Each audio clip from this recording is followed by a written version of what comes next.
Eh bien, salut à toi, si tu ne me connais pas, je m'appelle Jim Sauval, je suis coach en santé mentale, donc coach en matière de schizophrénie, de bipolarité, de dépression et d'anxiété. Alors aujourd'hui, je vais te raconter mon histoire liée à la schizophrénie. Alors à l'âge de 22 ans, donc en 2017, je suis né en 1995, en 2017, je faisais ce qu'on appelle un master d'astrophysique, donc études des étoiles, galaxies, univers, études qui sont très portées sur le mental et très mathématiques. Donc, le fait que les études soient compliquées, avec beaucoup de pression sociale et beaucoup de pression au niveau des résultats, j'ai un peu pété les plombs et à un moment donné, je croyais tout simplement, comme je me sentais très mal, que j'avais des relations compliquées avec les collègues, avec les professeurs, que les études étaient compliquées, j'ai cru que j'étais ensorcelé par une sorcière. Donc c'est une croyance mystique hein, que l'on peut retrouver aussi en Afrique, dont je suis originaire aussi, donc ceci explique peut-être cela. Mais du coup, par la suite, j'ai arrêté mon master d'astrophysique que je n'ai pas eu. Je suis parti sur Paris faire un autre master de physique fondamentale. Et, et à l'époque, je logeais chez mon père. Et à un moment donné, j'ai cru que j'étais le fils du diable. Alors ça c'est incroyable, ça, c'est cette croyance-là. Je croyais que mon père était le diable et que moi j'étais le fils du diable et que j'étais le diable incarné. Donc ça a amené à des situations de terreur absolue, de mal-être et de profonde tristesse et de profond mal-être en fait. Euh, oui, c'est cette croyance-là, de croire que j'étais le diable incarné, m'a fait perdre tous mes repères et toute ma stabilité mentale. Et du coup, je suis revenu habiter chez ma mère. Et c'est à partir de ce moment-là que que j'ai fait mes premières tentatives de suicide. En fait, j'ai eu la chance ou la malchance, ça dépend du point de vue, de faire des tentatives de suicide et de m'en être sorti. Alors la première tentative de suicide que j'ai faite, à un moment donné, je croyais être le diable et à un moment donné, je croyais être Jésus. Donc je jonglais en permanence entre ces deux croyances mystiques. Et du coup, j'ai été sur...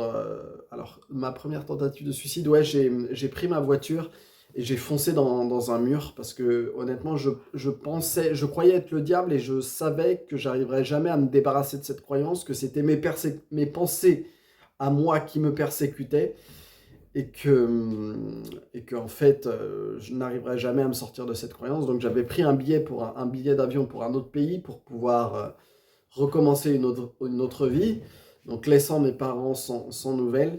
Et du coup, à un moment donné, j'ai décidé d'en finir. Et heureusement, je m'en suis sorti. Donc il a fallu m'hospitaliser, m'interner en hôpital psychiatrique, là où les délires ont continué. Alors par exemple, je vais vous dire un délire que j'avais. À un moment donné, j'ai cru être une femme enceinte et je ressentais des contractions. C'est vous dire le pouvoir de la croyance et quand la croyance vous confère une réalité en fait. Une croyance, ce n'est autre qu'une fréquence associée à une réalité en fait. Et tout simplement, j'ai eu des délires où je croyais que les hommes et les femmes se battaient l'un contre l'autre, que c'était une guerre d'ego en fait, que même l'univers était fondé sur l'ego et que chaque univers, les multivers, c'était une guerre d'ego entre bah, ça n'a pas de sens. Ça n'a pas de sens. Et ce sont des croyances qui sont erronées, qui sont destructives et qui n'apportent rien en fait. Qui n'apportent rien si ce n'est comment je pourrais dire ça, une sorte d'instabilité mentale. C'est que, comment je pourrais dire, que je pourrais dire. Donc voilà, j'ai été hospitalisé en hôpital psychiatrique, là où les délires ont continué. À un moment donné, j'étais comme les délires, comme je délirais en fait, on a été obligé de m'hospitaliser donc et de me mettre dans une salle sombre, une pièce sombre en fait, volet fermé, où j'avais une transfusion, alors une transfusion, on n'appelle pas ça comme ça, mais où j'ai été transfusé avec un liquide, peut-être du tertian, je ne sais pas, mais du coup pour limiter les délires, et du coup j'étais seul moi-même avec mes pensées, avec mes croyances et c'était vraiment un moment horrible parce que, par exemple, une autre croyance que j'ai eue, dans cette pièce sombre, je croyais que j'étais dans le coma en fait et que c'était un défi quelque part de Dieu de pouvoir sortir de cette pièce sombre en sortant de cette pièce sombre, je sortais du coma en fait. Donc voilà, c'est tous ces délires schizophrènes euh, m'ont fait réaliser que oui, effectivement, il y a un problème là. Et effectivement, euh, il y a une pathologie qui est là. Moi, je suis de nature scientifique, donc j'ai besoin de faits pour me prouver qu'il y a quelque chose qui ne va pas ou qu'il y a quelque chose qui va. Donc, effectivement, à la suite de cette hospitalisation, j'ai eu un premier diagnostic par un psychiatre qui me disait que je pouvais soit être schizophrène, soit bipolaire. Il s'est avéré, après plusieurs années d'introspection et, plusieurs années d'introspection, que ce soit par ma famille ou par moi-même, ma famille m'a auto-diagnostiqué schizoaffectif, donc ça veut dire schizophrène et bipolaire. Et il s'est avéré que c'était les deux. Donc voilà, mon histoire liée à la schizophrénie, c'est à l'âge de 22 ans, donc, premier délire schizophrène qui apparaissent, qui m'ont mené à une hospitalisation après des tentatives de suicide. Donc c'était très difficile à vivre, c'était extrêmement difficile à vivre. J'ai eu plusieurs délires. Ce que je veux dire, c'est que la schizophrénie ne s'est pas manifestée une fois et terminée une fois pendant une soirée et ça s'est terminé. Ça a été durant plusieurs semaines, voire plusieurs mois, et ça s'est répété pendant plusieurs années. Alors aujourd'hui, je prends un traitement médicamenteux, donc une médication, ce qui me permet d'être stable psychologiquement et d'avoir cette stabilité et cet équilibre dans tous les aspects de ma vie. Donc je fais de ma santé mentale ma priorité pour réduire les symptômes de la maladie et pour qu'il n'y ait plus de symptômes de la maladie, tout simplement. Donc c'est pour ça que je pense que prendre des médicaments quand on a une psychose, quand on a un trouble mental est essentiel. Je dis pas que c'est obligatoire, mais ça aide grandement.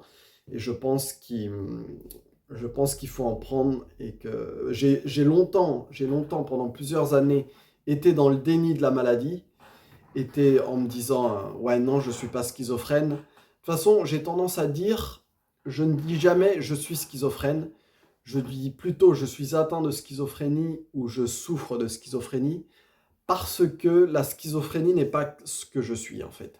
La schizophrénie n'a rien à voir avec qui je suis, et qui je suis dépasse totalement cette maladie en fait. Donc voilà, il ne faut pas se positionner en tant que victime de la maladie, c'est la première des choses.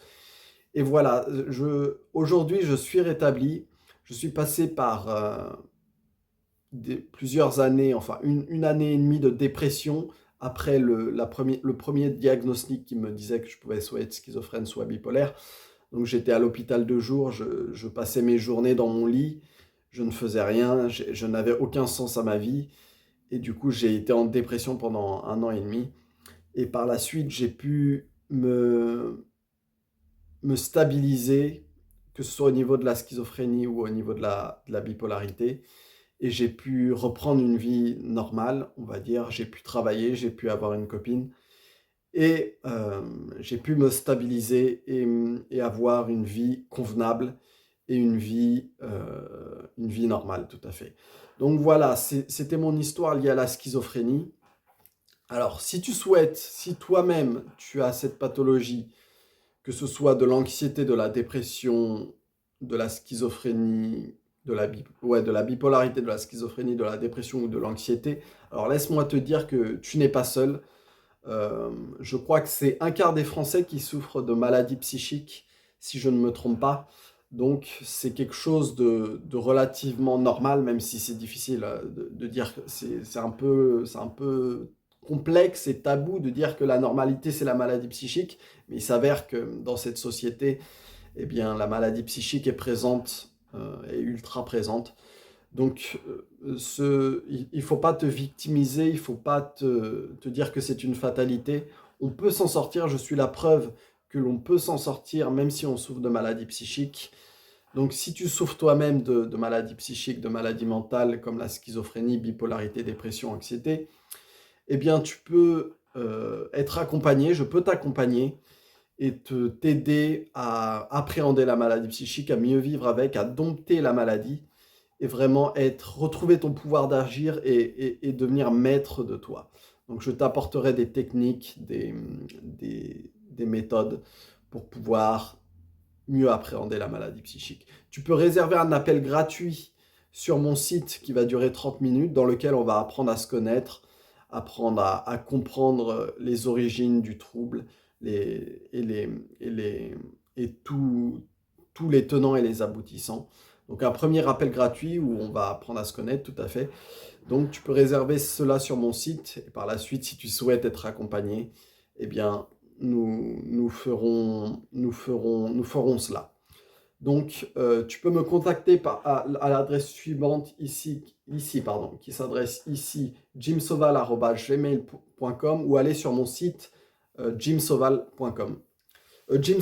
L'adresse mail, c'est jimsoval@gmail.com, oui, tout à fait, et mon site jimsoval.com. Donc voilà, je te souhaite une bonne journée, je te souhaite de rester fort et de garder espoir. Et, euh, et tu vas te rétablir et tu vas t'en sortir, je n'en doute pas. Bonne journée à toi.